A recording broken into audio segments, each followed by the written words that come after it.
How's it going, everybody? I'm your host Sean with Paper Planes, and welcome back to my Dark Souls 2 Ultimate Walkthrough. Let's go ahead and tap this bonfire. We're going to get rid of some of these spells that we've got attuned, because we're not going to be casting these for a little while. So let's go ahead and take everything off here, and we'll go back through it one at a time. Definitely want the Great Heavy Soul Arrows, and we want our Great Soul Arrows. And then we want the magic weapon, and let's see what else. Yeah, we could use some of these utility spells like Hush to sneak up on enemies. And do I want to use anything else? I might as well have some regular soul arrows in case we need to break some poison pots or anything like that, and not waste any of our good spells to do that. Okay, so leave that. Let's go into our inventory real quick. Want to make sure that you guys have the Drangleic shield equipped. We focused on that in the last episode. So you should have this, and you should have everything ready and prepped. Now, if you want to get under weight capacity, you could swap out a ring. So let's see here. You could switch the Royal Soldier's ring here, and you see we're totally fine with this shield now. It's not a big deal though, so I'm not going to worry about it. I'd prefer to have the casting speed increased than the lower weight capacity there, or the higher weight capacity actually. Okay, so I'm going to tap this bonfire,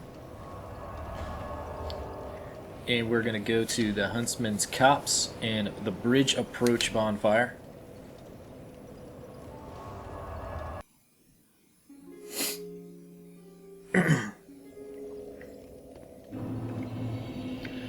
Alright, now, obviously we've already been through here, but we're going through a second time, and we're going to go to a different part of the zone. So don't forget about some of these enemies that we've got to deal with once again. Nothing too tough.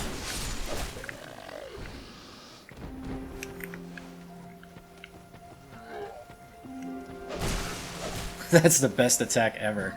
Just stick your torch out and lean forward. Please walk into my fiery torch. Pretty please. So let this guy come to us. Just like before. But now we got a big shield.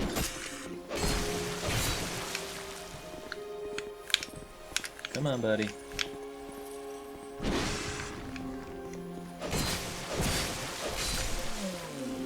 So you can see when they cooperate and you're actually doing things the right way, they're really easy to kill. The only time those guys are a problem is if you actually take too many hits and you get your guard broken, or you're in a cramped area. So you just have to be aware of that kind of stuff. But we're going to walk forward. Don't worry about the poison moth. You should be able to kill him easily if you want to, but they're not going to be a problem. We're not going to be sitting in that zone. Now, we have killed these guys in the previous episode and we lowered the bridge, but we still have to kill these guys once more. There's going to be him and his buddy here. Oops, forgot about his spinning move. So we're going to have two archers up here, just like before. We got this guy up top. We'll deal with him. And then turn around. You see Buddy down there doing the flips. I don't know why he does that. He seems to love to flip, and the problem is it actually gives away his location.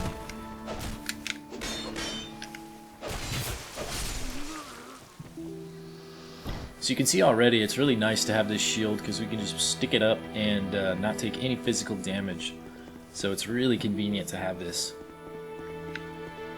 It's also extremely important to have it when you're moving through areas with archers, because you're always going to deflect the arrow, but if you're not taking any physical damage while you're doing it, it's definitely a bonus to have that. Now this door is going to be locked, and we'll get the key shortly, and you can see there's an NPC in there, and we'll go over him in a moment, but he's going to have a nice little storyline to play out.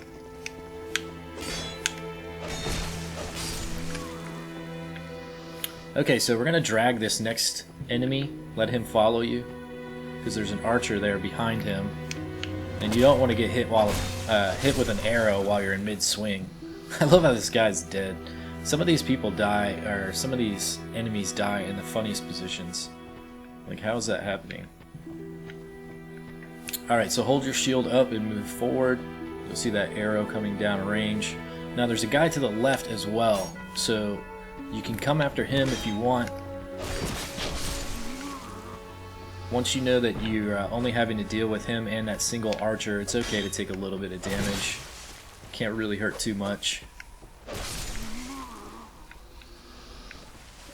Continue to move forward. Now we've got this fork in the road here, and I'm going to suggest going up.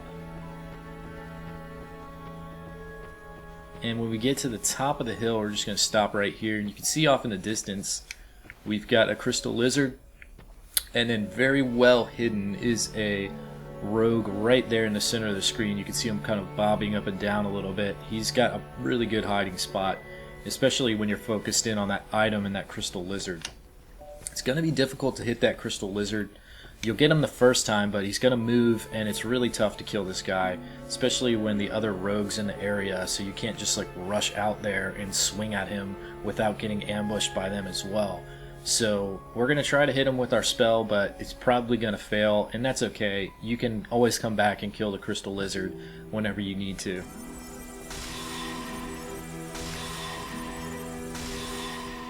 Oh, we got him. He ran right into it. Sweet. So usually what happens is you hit him the first time, and then he just runs down the hill, and there's just no way you can actually get him because he just drops down there too quickly. So that was lucky. That won't always happen. It's probably more rare than it is normal. Okay, so you can do a bunch of different ways about killing these guys, but obviously we've got really good sorcery, so we can use that to our advantage and just kill this guy with ranged attacks.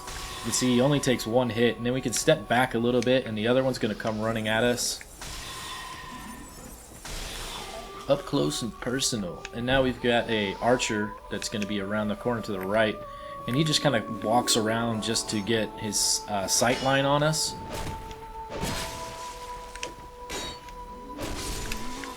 And clearly when you get in close to the archers, they switch back to their melee weapons, so depending on how you want to fight them, if you want to use range, you're going to have to deal with the archery, and if you want to fight up close, you're going to deal with the rogue daggers. So here you see why it's worth killing this crystal lizard. You're going to get your first Titanite chunk, and that's the next option for our upgrade path for our melee weapon, so we're going to definitely take advantage of that. Now there's going to be an enemy just beyond this cliff edge here, so we can target him. Oh, don't kill him fast enough, but that's okay. Do not pursue him. We'll deal with him later, but we've got a drop down here, and there's an item, so be very careful with this. It's easy to kill yourself, so you want to go pretty slow. I'm going really slow. You can see how I barely moved, and I'm pretty close to the edge there, so definitely be aware of that. But now you can see this other enemy, and he's got his back to us, so he's going to be a really easy kill. Oh, nice little graphic tear there. Okay, so switch to your binocular, and it'll help if you have your sorcerer's staff available. Alright, not used to having my great heavy soul arrows on, so I'm double casting just in preparation that he's going to move after that first hit. Okay, so we might be able to see it. There he is. Yeah, he sees us too. That's the problem. We'll still be able to kill him. We've got the higher ground. Even the Great Soul Arrow is a one-shot at this point. So now we can drop down. Be careful about that. There's two guys in here.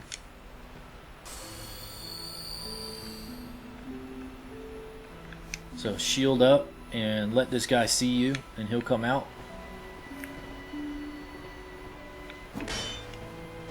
And his buddy in there is an archer.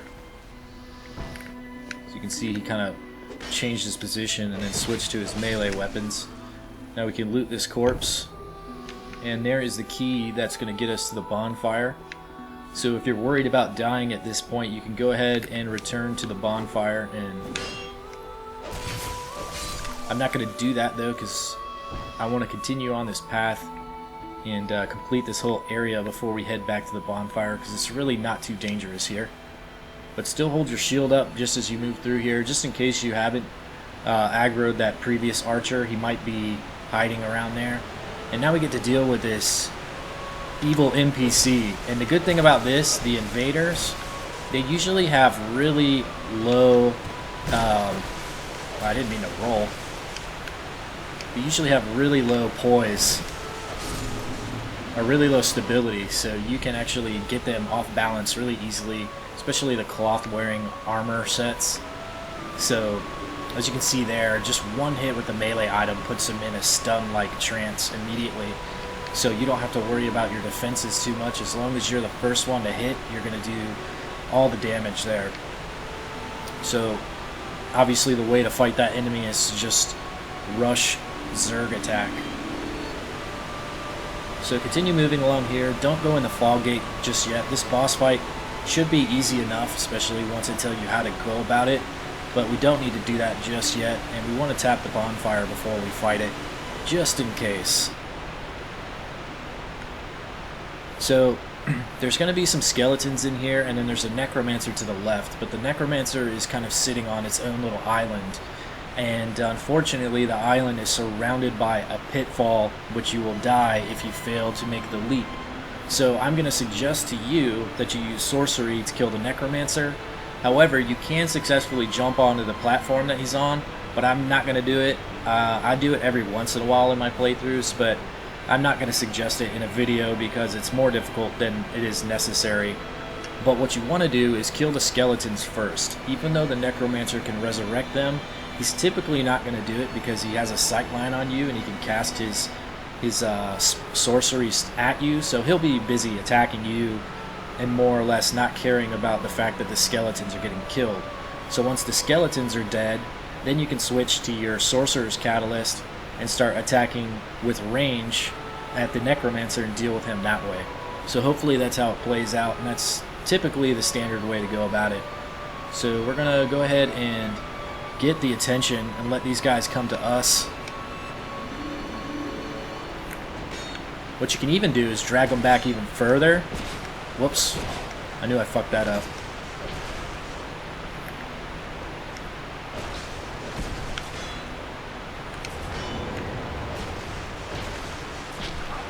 God damn it, dude. I am totally screwing everything up. Let me get out of here real quick.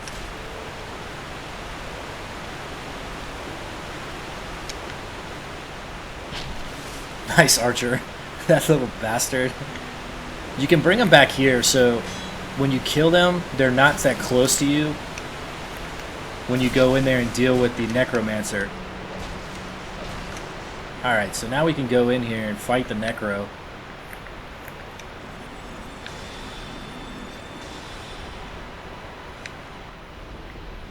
So even if he had res them after we killed them, they would still be so far back that they're probably not going to aggro towards us.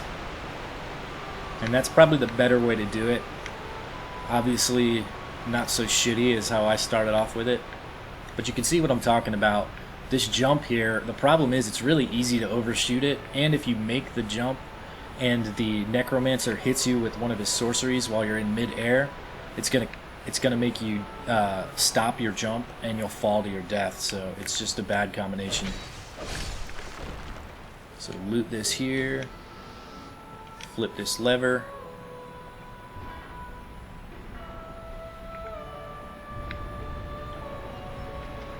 We'll come back in there in a second. I want to make sure that you guys get this item here. So we've got combustion. We'll check that out. Combustion is going to be a pyromancy spell. It's our second one that we've got. You can see here it's got 11 uses, and let's read about it. An elementary spell for new pyromancers. Releases flame in front of the caster. The simplest pyromancy of all, but surprisingly effective. And if you play Dark Souls 1, you're very familiar with combustion if you've ever used any kind of pyromancies. It doesn't have much range. It's really like, it's basically like holding a melee weapon, because the cone of attack essentially is right in front of you. So we get the advantage of having this Necromancer right with his back towards us, so you can kill him right away. And that's why I come in through that zone, or through that back way.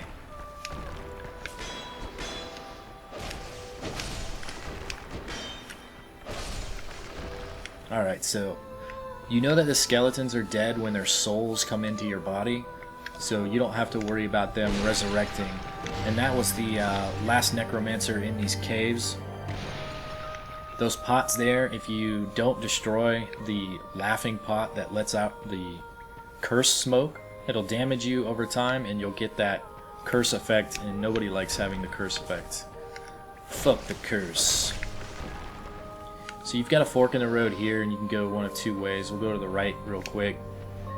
You can see here, this is a bridge that we could have crossed earlier, but there was no need to do that because we went in the back way, and I feel like that's the best option to take. So then we've got one more pot here and a couple, maybe one or two skeletons that'll raise up. So we picked up our magic mace there, and that's one of the first weapons that we get with any kind of magic imbuement. So we can take a look at that as well. It's just a standard mace, but as you can see in the bottom right corner there, it's got a little symbol, and that just means that it's got some magic damage attached to it. Mace, a club fitted with a head crafted for battle. The mace is the archetypal blunt weapon. It has primitive appearance, but also many advantages, including the ability to break the guard of a shield. Keep the proper distance from your foe, and this can be a very effective weapon. And part of the reason you discover the mace inside this area here is because we're fighting a lot of skeletons. And when you're fighting skeletons, the best way to go about killing them is by hitting them with bash weapons. Because obviously, if you stab at a skeleton with a sword, if you're thinking about it logically, they're not a fleshy enemy, so you're like piercing their skin isn't really a problem. It's not going to hurt them like it would, you know, like a living enemy or a fleshy enemy. So skeletons take much more damage with bashing attacks. Alright, so we can walk through this opening here, and we're going to come back to the starting area where we've got that locked little adobe or whatever this thing's called. So we use the undead lockaway key. You can tap the bonfire, but we're not going to rest at it. We just want to light it. That way we can travel to it when we need to. And we'll come talk to this NPC here. Move through all the conversation options.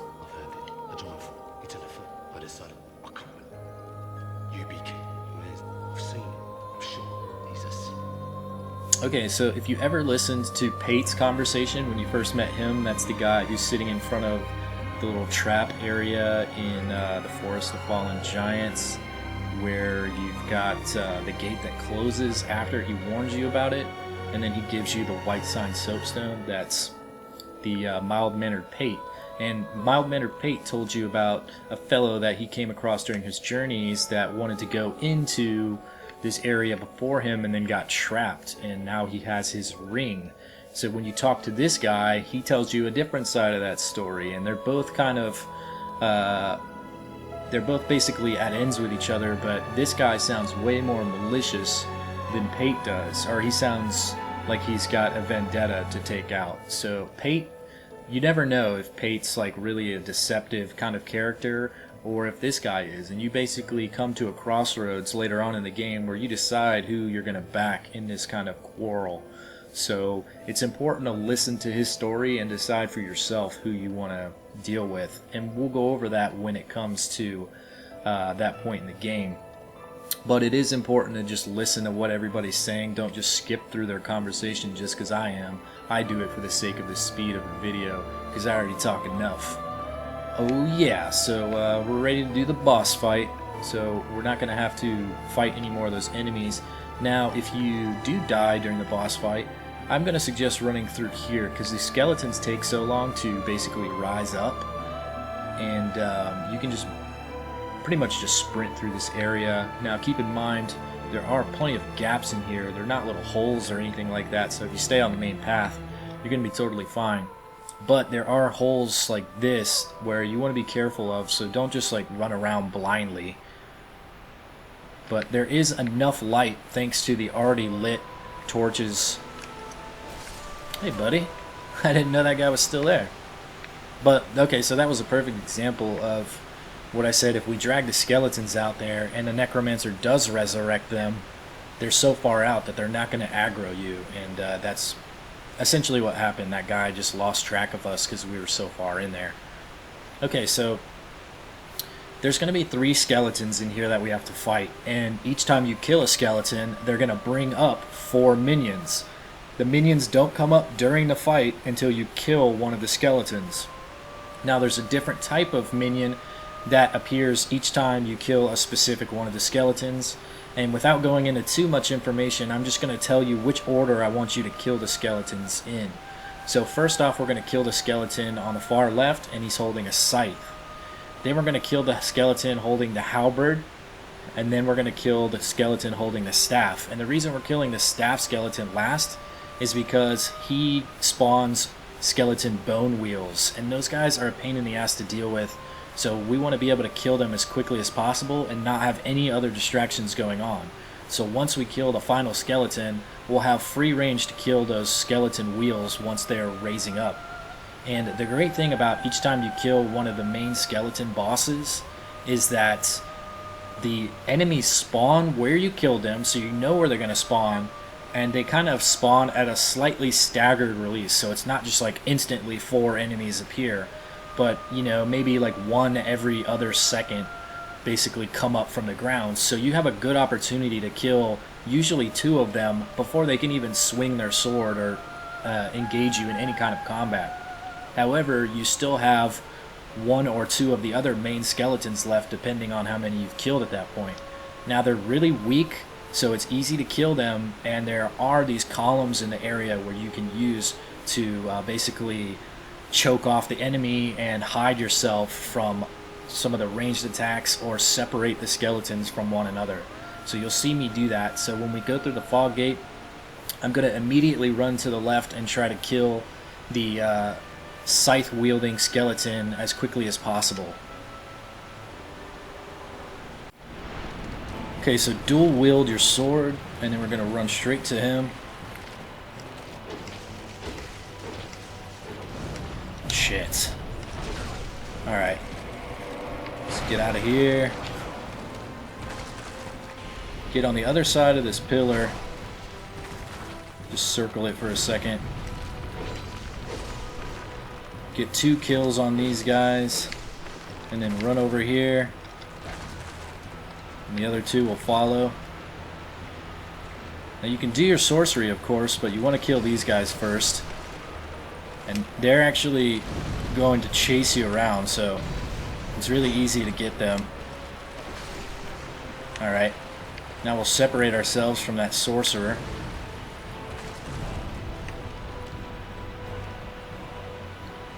Heal up if you like. Now we've only got this guy to deal with. He's going to be easy enough. You can see that. Where is bad boy? Oh, he's behind us. He likes to keep his distance, so we won't have to worry too much about him. But he does have a powerful flame attack if you get close. So now we only have to focus on that character. So we can just attack. Come on. Alright, so now the skeleton wheels are going to raise up. There's one. There's another. There's the third. You can see we'll kill at least 3 of them before they even get to any kind of danger for us. And it's that easy. It's actually easier than it looks. As long as you keep moving, make them follow you around the zone, the little minions move faster than the bosses typically, so you'll be able to separate them pretty significantly. And as you can see there, the final guy, the guy that we killed last holding the staff, he's really slow because he likes to use range attacks, and his range attacks come at you really slow too. So if you're able to see them, you can avoid them pretty easily. And they're not that powerful. So here's the area that opens up for us.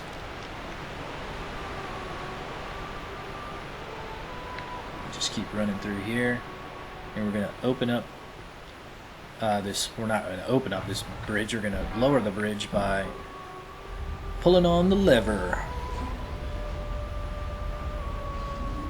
Now there are absolutely no enemies between us and the area we need to go, so you can just rest at ease. It's smooth sailing from this point on. Go across the bridge. Now this next zone that we're headed to is definitely a change of speed. There's a lot of ways to die in this next area. Mainly it's more by poison than anything else. The poison is all over the place in this next zone. So this is definitely an area where you want to stock up on poison moss. And there's our bonfire right there, and there's a pool of poison right in front of it. And this isn't the type of poison that you're probably thinking. This stuff actually sticks to your body, so if you step in it, it's going to remain on you until it basically sludges itself away. So if you, it's different than getting like a moth poison mist on you, where you can see the immediate effect of that and how much it's building up on you. But this is a lingering effect, so even though you might not be standing in the poison anymore, it's still going to build up. So you need to be careful about how long you're standing in a pool like this, because it will definitely build up a lot faster than it does on the standing in the poison mists. So having that bonfire so close is actually what it's designed for, so you can run in there and basically reset that poison. So this is a nice vendor. She's going to be able to sell us lots of upgrade materials throughout the game, and after we exhaust all our conversation options with her, she's going to go back to Majula, and she's actually the blacksmith's daughter, even though there's some kind of weird storyline between them. Like, he knows she's his daughter, but she doesn't know that it's her dad. She thinks he looks like her dad, and I don't know, it's just kind of weird. It's like a mystery type thing that we'll figure out later on. So just move through the conversation, of course, just like normal. You'll get to the screen where you can actually purchase stuff, so you can get a bonfire as aesthetic. You can get some Titanite shards. Now, as you progress through the game while she's in Majula, the more and more bosses that you kill, more zones that you complete, her inventory will actually gain new stones. So always make a point to return to her whenever you visit Majula. That way you can see what she's got for sale, because there's going to be different items occasionally, and she gets a lot of nice materials, so you'll definitely want to use that. And if, of course, you can see here she's got a miracle called Soul Appease, and let's check what that is. One of the lost miracles, preserved only in the undead crypt, inflicts heavy damage on mindless hollows, but has no effect on anything else. The undead crypt is a place of rest for the living. Those afflicted by the curse can only pray to 1 day gain entrance. Okay, and you can see here that it requires 19 faith to cast it, and it only gives you 2 uses. And then this one is called Dead Again, and this is a hex. We haven't come across too many hexes at this point, but this is a hex that casts a dark flame upon corpses, causing them to combust violently. Hexes such as these that tamper with life itself are particularly abhorred. So this item in particularly gives you 12 uses, but it requires 22 intelligence and 20 faith. So it definitely requires a lot of stat investment if you're just going to use this item in particular. So we can continue talking to her, and then she'll start talking about how she's going to move shop and return to, she doesn't necessarily say Majula, but that's where she's headed. Alright, so now we're good, and we're going to go back over here and just do the sprint and jump towards this area. You can see it's still on my feet and it's building up. So if I sat here for a while, it could quite possibly poison me, but it's slowly wasting away off my shoes. You can see it just fading and fading, and then eventually it's just going to be completely gone, and that poison counter will just totally wipe away. So now it's gone. It's not too deadly, but it would, like, if you're in there deep enough or long enough, it's actually going to stay on you longer. So it's just something you have to be aware of. So we'll go ahead and light the bonfire, and then we're going to teleport back to Majula.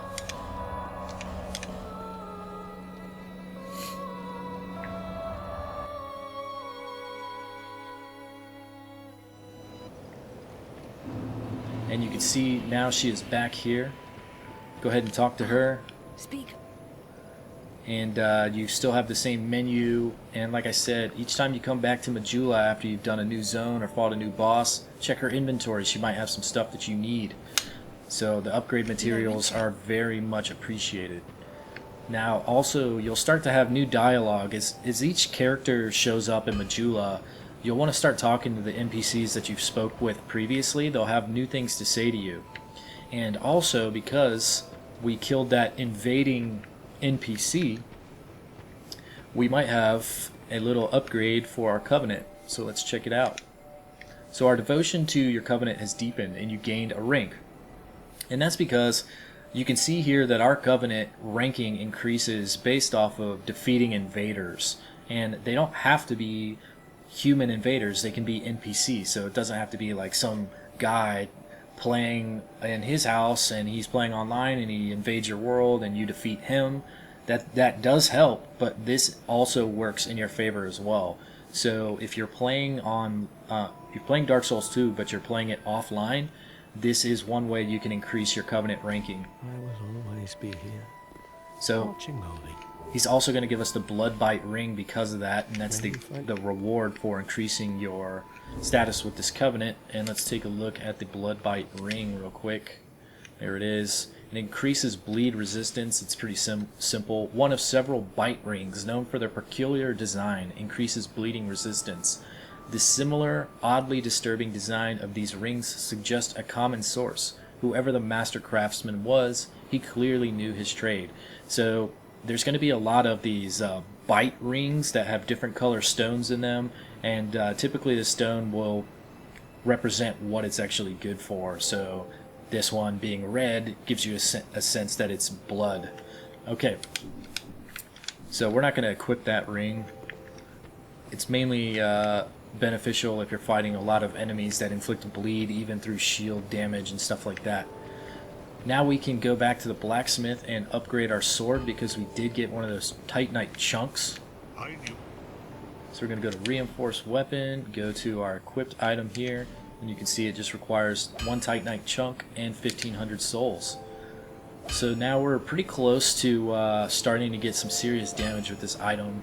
And this sword is really good because it doesn't require a lot of stats, and it's also pretty quick and light. So I really like this weapon. It lasts for most of our gameplay and possibly throughout the whole game.